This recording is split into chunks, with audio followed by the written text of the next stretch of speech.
ನಮಸ್ಕಾರ ಸ್ನೇಹಿತರೆ, ಇತ್ತೀಚಿನ ದಿನಗಳಲ್ಲಿ ಹಲ್ಲಿಲ್ಲದ ಬುಸುಗುಟ್ಟುವ ಹಾವು ಅಂತೇಳಿ ಕರೆಸ್ಕೊಳ್ತಾ ಇರುವಂತಹ ಡಿ.ಕೆ. ಶಿವಕುಮಾರ್ ಅವರು ಪುನಃ ಬುಸುಗುಟ್ಟಿದ್ದಾರೆ ಅನ್ನುವ ಸುದ್ದಿ ಬರ್ತಾ ಇದೆ.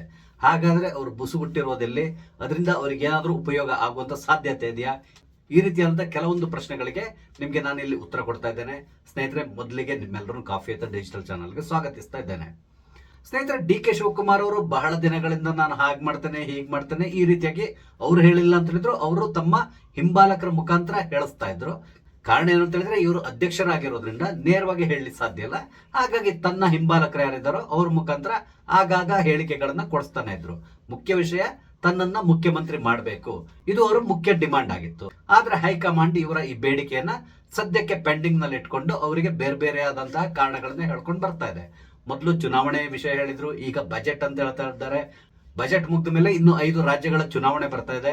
ಆ ಚುನಾವಣೆ ಮುಗಿಯುವವರೆಗೂ ಕೂಡ ನೀವು ಏನು ಕೇಳಬಾರದು, ಕೇವಲ ನೀವು ಅಸ್ಸಾಂ ಚುನಾವಣೆ ಮೇಲೆ ಕಾನ್ಸಂಟ್ರೇಟ್ ಮಾಡಬೇಕು.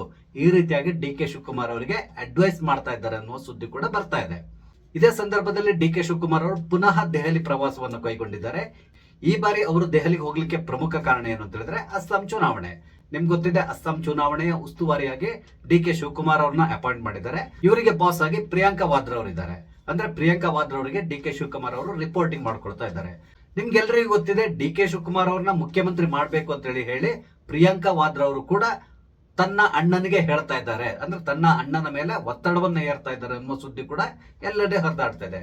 ಇಲ್ಲಿ ಪ್ರಿಯಾಂಕಾ ವಾದ್ರಾ ಮತ್ತು ಸೋನಿಯಾ ಗಾಂಧಿ ಅವರು ಡಿ.ಕೆ. ಶಿವಕುಮಾರ್ ಅವ್ರ ಪರವಾಗಿ ಬ್ಯಾಟಿಂಗ್ ಮಾಡ್ತಾ ಇದ್ರೆ, ರಾಹುಲ್ ಗಾಂಧಿ ಅವರು ಸಿದ್ದರಾಮಯ್ಯನವರ ಜೊತೆ ನಿಂತಿದ್ದಾರೆ.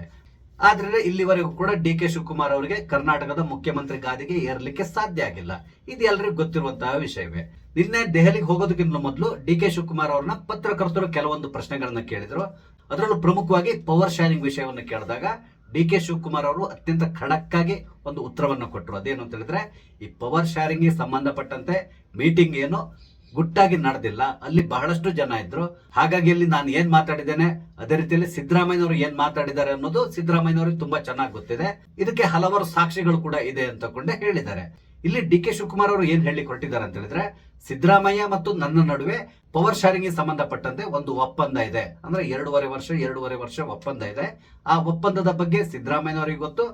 ಹಾಗೆ ನಾವೇನು ಕೂಡ ಅಲ್ಲಿ ಗುಟ್ಟಾಗಿ ಕೂತ್ಕೊಂಡು ಮಾತಾಡಿಲ್ಲ, ಹಲವಾರು ಜನರು ಇದ್ರು, ಅವ್ರ ಎದುರುಗಡೆ ಕೂತ್ಕೊಂಡು ಮಾತಾಡಿರುವಂತಹದ್ದು. ಹಾಗಾಗಿ ಎಲ್ಲ ಸಾಕ್ಷಿಗಳು ಕೂಡ ಇದೆ ಅಂತಕೊಂಡೆ ಹೇಳಿದ್ದಾರೆ. ಹಾಗೆಯೇ ನಿನ್ನೆ ಸಿದ್ದರಾಮಯ್ಯನವರ ನೇತೃತ್ವದಲ್ಲಿ ಬಜೆಟ್ ಪೂರ್ವಭಾವಿ ಮೀಟಿಂಗ್ ಕೂಡ ಇತ್ತು. ಈ ಮೀಟಿಂಗ್ ಅನ್ನ ಡಿ.ಕೆ. ಶಿವಕುಮಾರ್ ಅವರು ಸ್ಕಿಪ್ ಮಾಡಿಬಿಟ್ಟು ಹೋಗಿದ್ದಾರೆ. ಅಂದ್ರೆ ಇಲ್ಲಿ ಒಂದಂತೂ ಅರ್ಥ ಆಗ್ತದೆ, ಡಿ.ಕೆ. ಶಿವಕುಮಾರ್ ಅವರಿಗೆ ಸಿದ್ದರಾಮಯ್ಯನವರು ಈ ಬಾರಿಯ ಬಜೆಟ್ ಮಂಡನೆ ಮಾಡೋದು ಇಷ್ಟ ಇಲ್ಲ ಅನ್ನೋದು. ಡಿ.ಕೆ. ಶಿವಕುಮಾರ್ ಅವರು ಈ ಹಿಂದೆ ಹಲವಾರು ಬಾರಿ ಹೈಕಮಾಂಡ್ ಕೂಡ ಒತ್ತಾಯ ಮಾಡಿದಾರಂತೆ, ಈ ಬಾರಿಯ ಬಜೆಟ್ಗಿಂತಲೂ ಮೊದಲೇ ಮುಖ್ಯಮಂತ್ರಿ ಬದಲಾವಣೆ ಆಗಬೇಕು, ಈ ಬಾರಿಯ ಬಜೆಟ್ ಅನ್ನ ಸಿದ್ದರಾಮಯ್ಯನವರು ಮಂಡನೆ ಮಾಡುವ ಹಾಗಿಲ್ಲ ಅಂತ ಹೇಳ್ಕೊಂಡು. ಆದ್ರೆ ಹೈಕಮಾಂಡ್ ಇವರ ಮಾತಿಗೆ ಸೊಪ್ಪಾಕಿಲ್ಲ, ಸಿದ್ದರಾಮಯ್ಯನವ್ರನ್ನ ಕಂಟಿನ್ಯೂ ಮಾಡ್ತಾ ಇದ್ದಾರೆ. ಹಾಗೆ ಸಿದ್ದರಾಮಯ್ಯನವರೇ ಈ ಬಾರಿಯ ಬಜೆಟ್ ಅನ್ನ ಮಂಡನೆ ಮಾಡ್ತಾ ಇದ್ದಾರೆ. ಅದಕ್ಕೆ ಸಂಬಂಧಪಟ್ಟಂತೆ ತಯಾರಿ ಕೂಡ ಪ್ರಾರಂಭ ಆಗಿದೆ. ಈ ಪೂರ್ವಭಾವಿ ಮೀಟಿಂಗ್ ಕೂಡ ಡಿ.ಕೆ. ಶಿವಕುಮಾರ್ ಗೈರಾಗಿ ನೇರವಾಗಿ ದೆಹಲಿಗೆ ಪ್ರಯಾಣವನ್ನ ಬೆಳೆಸಿದ್ದಾರೆ. ಆ ಸಂದರ್ಭದಲ್ಲಿ ಅವರು ಕೊಟ್ಟಂತ ಕಾರಣ, ಅಸ್ಸಾಂ ಚುನಾವಣೆ ಸಂಬಂಧಪಟ್ಟಂತೆ ಮೀಟಿಂಗ್ ಇದೆ, ಅದಕ್ಕಾಗಿ ನಾನು ಹೋಗ್ತಾ ಇದ್ದೇನೆ ಅಂತಕೊಂಡು ಹೇಳಿದ್ದಾರೆ. ಹಾಗೇನೆ ಪ್ರಿಯಾಂಕಾ ವಾದ್ರಾ ಅವರ ನೇತೃತ್ವದಲ್ಲಿ ಅಸ್ಸಾಂ ಚುನಾವಣೆ ಸಂಬಂಧಪಟ್ಟಂತ ಮೀಟಿಂಗ್ ಕೂಡ ನಡೆದಿದೆ. ಈ ಮೀಟಿಂಗ್ ಸಂದರ್ಭದಲ್ಲಿ ಕೂಡ ಡಿ.ಕೆ. ಶಿವಕುಮಾರ್ ಅವರು ಪ್ರಿಯಾಂಕಾ ವಾದ್ರಾ ಅವರನ್ನ ಒಂದು ಪ್ರಶ್ನೆಯನ್ನ ಕೇಳಿದಾರಂತೆ. ಅದೇನು ಅಂತ ಹೇಳಿದ್ರೆ, ಕರ್ನಾಟಕದಲ್ಲಿ ಮುಖ್ಯಮಂತ್ರಿ ಬದಲಾವಣೆ ವಿಷಯ ಯಾವಾಗ ಇತ್ಯರ್ಥ ಮಾಡ್ತೀರಾ, ಯಾವಾಗ ಡೇಟ್ ಫಿಕ್ಸ್ ಮಾಡ್ತಾ ಇದ್ದೀರಾ, ದಯವಿಟ್ಟು ತಿಳಿಸಿ ಅಂತ ಹೇಳಿದ್ರಂತೆ. ಹಾಗೇನೆ ಬಜೆಟ್ಗಿಂತಲೂ ಮೊದಲೇ ಡೇಟ್ ಅನ್ನ ಫಿಕ್ಸ್ ಮಾಡಬೇಕು, ಈ ರೀತಿಯಾಗಿ ತಾಕೀತು ಮಾಡಿದ್ದಾರೆ ಅನ್ನೋ ಸುದ್ದಿ ಕೂಡ ಬರ್ತಾ ಇದೆ. ಅದೇ ರೀತಿಯಲ್ಲಿ ಪ್ರಿಯಾಂಕಾ ವಾದ್ರಾ ಅವರಿಗೆ ಇನ್ನೊಂದು ಮಾತನ್ನ ಹೇಳಿದ್ರಂತೆ, ನೋಡಿ ನನಗೆ ಪದೇ ಪದೇ ಇದನ್ನ ಕೇಳ್ತಾ ಇರ್ಲಿಕ್ಕೆ ಸರಿಯಾಗೋದಿಲ್ಲ, ಹಾಗಾಗಿ ದಯವಿಟ್ಟು ನನಗೆ ಒಂದು ಡೇಟ್ ಅನ್ನ ಫಿಕ್ಸ್ ಮಾಡಿ ಹೇಳಿ ಅಂತೇಳಿ ಕೇಳಿದಾರಂತೆ. ಅದಕ್ಕೆ ಪ್ರಿಯಾಂಕಾ ವಾದ್ರಾ ಅವರು ಅದನ್ನ ಹೈಕಮಾಂಡ್ ನಿರ್ಧಾರ ಮಾಡ್ತದೆ ಅಂತ ಹೇಳ್ಕೊಂಡು ಡಿ.ಕೆ. ಶಿವಕುಮಾರ್ ಅವರಿಗೆ ಸಮಾಧಾನ ಮಾಡಿದ್ದಾರೆ ಅನ್ನೋ ಸುದ್ದಿ ಕೂಡ ಎಲ್ಲೆಡೆ ಹರಿದಾಡ್ತಾ ಇದೆ. ಹಾಗೇನೆ ಡಿ.ಕೆ. ಶಿವಕುಮಾರ್ ಅವರ ತಮ್ಮ ಡಿ.ಕೆ. ಸುರೇಶ್ ಕೂಡ ಇವತ್ತೊಂದು ಹೇಳಿಕೆಯನ್ನು ಕೊಟ್ಟಿದ್ದಾರೆ. ಅವ್ರು ಏನ್ ಹೇಳಿದ್ದಾರೆ ಅಂತ ಹೇಳಿದ್ರೆ, ಅಧಿಕಾರ ಹಸ್ತಾಂತರ ನಿಧಾನವಾದ್ರೂ ಪರವಾಗಿಲ್ಲ, ಆದ್ರೆ ಸಿದ್ದರಾಮಯ್ಯನವರು ಕೊಟ್ಟ ಮಾತಿನಂತೆ ನಡ್ಕೋಬೇಕು ಅಂತಕೊಂಡು ಹೇಳಿದ್ದಾರೆ. ಅಂದ್ರೆ ಇಲ್ಲಿ ಡಿ.ಕೆ. ಸುರೇಶ್ ಅವರು ಕೂಡ ಯಾವಾಗ ನಮ್ಮ ಅಣ್ಣನಿಗೆ ಮುಖ್ಯಮಂತ್ರಿ ಪಟ್ಟವನ್ನ ಬಿಟ್ಟು ಕೊಡ್ತೀರಾ ಅಂತೇಳಿ ನೇರವಾಗಿ ಸಿದ್ದರಾಮಯ್ಯನವ್ರನ್ನ ಪ್ರಶ್ನೆ ಮಾಡ್ತಾ ಇದ್ದಾರೆ. ಆದ್ರೆ ಸಿದ್ದರಾಮಯ್ಯನವರು ಸುತರಾಮ್ ತನ್ನ ಕುರ್ಚಿಯನ್ನ ಬಿಟ್ಟಿಳಿಲಿಕ್ಕೆ ತಯಾರಿಲ್ಲ. ನಿಮ್ಗೆ ಗೊತ್ತಿದೆ ಅವರ ಮಗ ಮೊನ್ನೆ ಕೊಟ್ಟಂತ ಹೇಳಿಕೆ. ಆ ಸಂದರ್ಭದಲ್ಲಿ ಕೆಲವರು ಒಂದು ಪ್ರಶ್ನೆಯನ್ನು ಕೂಡ ಎತ್ತಿದ್ರು, ಬೇರೆ ಯಾರಾದ್ರೂ ಈ ರೀತಿ ಮಾತಾಡಿದ್ರೆ ಅವರಿಗೆ ನೋಟಿಸ್ ಅನ್ನು ಇಶ್ಯೂ ಮಾಡ್ತೀರಾ, ಆದ್ರೆ ಸಿದ್ದರಾಮಯ್ಯನವರ ಪುತ್ರ ಯತೀಂದ್ರ ಈ ರೀತಿ ಮಾತಾಡಿದ್ರೆ ಅವ್ರಿಗೆ ಯಾಕೆ ನೋಟಿಸ್ ಅನ್ನು ಇಶ್ಯೂ ಮಾಡ್ತಾ ಇಲ್ಲ, ಈ ರೀತಿಯಾಗಿ ಕೂಡ ಪ್ರಶ್ನೆಯನ್ನ ಮಾಡಿದ್ದಾರೆ. ಅಂದ್ರೆ ಸಿದ್ದರಾಮಯ್ಯನವರ ಪುತ್ರ ಏನ್ ಮಾತಾಡಿದ್ರು ನಡೀತದೆ, ಅದೇ ರಾಜಣ್ಣ ಅಥವಾ ಇನ್ಯಾರಾದ್ರೂ ಅಪ್ಪಿತಪ್ಪಿ ಏನಾದ್ರು ಒಂದು ಮಾತನಾಡಿದ್ರೆ ತಕ್ಷಣ ಅವರಿಗೆ ನೋಟಿಸ್ ಅನ್ನು ಇಶ್ಯೂ ಮಾಡ್ತೀರಾ, ಈ ರೀತಿಯಾಗಿ ಪ್ರಶ್ನೆಯನ್ನು ಕೂಡ ಎತ್ತಿದ್ದಾರೆ. ಈಗ ಅದೇನೇ ಇರಲಿ, ಈ ಮುಖ್ಯಮಂತ್ರಿ ಬದಲಾವಣೆ ಅನ್ನುವ ಡ್ರಾಮಾ ಇನ್ನೂ ಎಷ್ಟು ದಿನ ನಡೀತದೋ ಗೊತ್ತಿಲ್ಲ. ಈ ಸರ್ಕಾರ ರಚನೆಯಾದ ದಿನದಿಂದ ಇಲ್ಲಿವರೆಗೂ ಕೂಡ ಈ ರೀತಿಯಾದಂತಹ ಮಾತುಗಳನ್ನ ನಾವು ಕೇಳ್ತಾನೆ ಇದ್ದೇವೆ. ಡಿ.ಕೆ. ಶಿವಕುಮಾರ್ ಅವರು ಆಗಾಗ ದೆಹಲಿಗೆ ಹೋಗೋದು, ಅಲ್ಲಲ್ಲಿ ಸ್ವಲ್ಪ ವೈರಾಗ್ಯದಿಂದ ಮಾತಾಡೋದು, ಆಗಾಗ ಭಾಷಣ ಮಾಡುವ ಸಂದರ್ಭದಲ್ಲಿ ನಾವೆಲ್ಲರೂ ಒಟ್ಟಿಗಿದ್ದೇವೆ, ಸರ್ಕಾರದಲ್ಲಿ ಏನ್ ನಿರ್ಧಾರ ಆಗ್ಬೇಕು ಅದು ಹೈಕಮಾಂಡ್ ಮಾಡ್ತದೆ, ಈ ರೀತಿಯಾದಂತಹ ಹೇಳಿಕೆಗಳನ್ನ ಕೊಡ್ತಾನೆ ಇರ್ತಾರೆ. ಅದ್ರ ನಡುವೆ ಹೈಕಮಾಂಡ್ ಅನ್ನ ಪುನಃ ಪ್ರಶ್ನೆ ಮಾಡ್ತಾನೆ ಇದ್ದಾರೆ, ನನ್ನನ್ನ ಯಾವಾಗ ಮುಖ್ಯಮಂತ್ರಿ ಮಾಡ್ತೀರಾ ಅಂತೇಳಿ. ಆದ್ರೆ ಡಿ.ಕೆ. ಶಿವಕುಮಾರ್ ಅವರ ಪರಿಸ್ಥಿತಿ ಹೇಗಾಗಿದೆ ಅಂತ ಹೇಳಿದ್ರೆ, ನೀವು ಮಲೆನಾಡು ಭಾಗಕ್ಕೆ ಹೋದ್ರೆ ಸಾಮಾನ್ಯವಾಗಿ ಅವರ ಮನೆಯ ಬಾಗಿಲ ಮೇಲೆ ನಾಳೆ ಬಾ ಅಂತೇಳಿ ಬರೆದಿರ್ತಾರೆ, ಅಥವಾ ಬೇರೆ ಕಡೆನೂ ಇರಬಹುದು. ನಾನು ಮಲೆನಾಡು ಭಾಗದಲ್ಲಿ ನೋಡಿದ್ದೇನೆ. ಅದೇ ರೀತಿಯಲ್ಲಿ ಡಿ.ಕೆ. ಶಿವಕುಮಾರ್ ಅವರ ಪರಿಸ್ಥಿತಿ ಕೂಡ ಅದೇ ತರ ಆಗಿದೆ. ಇವತ್ತು ಹೋಗಿ ಕೇಳಿದ್ರೆ ನಾಳೆ ಬಾ ಅಂತೇಳಿ ಹೇಳ್ತಾರೆ, ಹಾಗೇನೆ ನಾಳೆ ಹೋಗಿ ಕೇಳಿದ್ರೆ ಪುನಃ ನಾಳೆ ಬಾ ಅಂತೇಳಿ ಹೇಳ್ತಾರೆ. ಇದೇ ರೀತಿಯಾದಂತಹ ಪರಿಸ್ಥಿತಿ ಸದ್ಯ ಡಿ.ಕೆ. ಶಿವಕುಮಾರ್ ಅವರಿಗೆ ಆಗಿದೆ ಅಂತಲೇ ಹೇಳ್ಬಹುದು. ಈ ಹಿಂದೆ ಡಿ.ಕೆ. ಶಿವಕುಮಾರ್ ಅವರು ಎಸ್.ಎಂ. ಕೃಷ್ಣ ಅವರು ತೀರ್ಕೊಂಡ ಸಮಯದಲ್ಲಿ ಒಂದು ಮಾತನ್ನ ಹೇಳಿದ್ರು ವಿಧಾನಸೌಧದಲ್ಲಿ. ಎಸ್.ಎಂ. ಕೃಷ್ಣ ಅವರು ಸಂಪುಟ ರಚನೆ ಮಾಡ್ತಾ ಇರುವ ಸಂದರ್ಭದಲ್ಲಿ ನನಗೆ ಪ್ರಾಮಿಸ್ ಮಾಡಿದ್ರು, ನಿನಗೆ ಮಂತ್ರಿ ಪದವಿಯನ್ನು ಕೊಡ್ತೇನೆ ಅಂತೇಳಿ ಹೇಳಿದ್ರು. ಆದ್ರೆ ರಾತ್ರಿ ನನ್ನ ಕೈಗೆ ಲಿಸ್ಟ್ ಸಿಕ್ಕಿದಾಗ ಅದರಲ್ಲಿ ನನ್ನ ಹೆಸರಿರಲಿಲ್ಲ. ಆಗ ನಾನು ಬಹಳಷ್ಟು ಕೋಪದಿಂದ ಮಧ್ಯರಾತ್ರಿ ಎಸ್.ಎಂ. ಕೃಷ್ಣ ಅವರ ಮನೆಗೆ ಹೋಗಿ ಅವರ ಮನೆ ಬಾಗಿಲಿಗೆ ಒದ್ದು ಅವ್ರನ್ನ ಎಬ್ಬಿಸಿದ್ದೇನೆ. ಆಗ ಅವ್ರು ಎದ್ದು ಹೊರಗಡೆ ಬಂದ್ರು. ಹೊರಗಡೆ ಬಂದಾಗ ಅವ್ರನ್ನ ನಾನು ನೇರವಾಗಿ ಕೇಳಿದ್ದೇನೆ, ನನ್ನನ್ನ ಮಂತ್ರಿ ಮಾಡ್ತೀರಾ ಇಲ್ವಾ ಅಂತ ಹೇಳ್ಕೊಂಡು.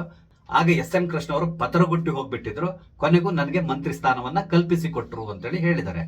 ಅಂದ್ರೆ ನನ್ಗೆ ಏನಾದ್ರೂ ಬೇಕು ಅಂತ ಹೇಳಿದ್ರೆ ಒದ್ದು ತಗೊಳ್ಳುವಂತಹ ಜಾಯಮಾನ ನಂದು, ಹಾಗಾಗಿ ನಾನು ಯಾರ ಮುಂದೂ ಕೂಡ ಕೈ ಒಡ್ಡೋದಿಲ್ಲ, ಈ ರೀತಿಯಾದಂತಹ ಮಾತನ್ನ ವಿಧಾನಸಭೆಯಲ್ಲಿ ನಿಂತ್ಕೊಂಡು ಹೇಳಿದ್ರು.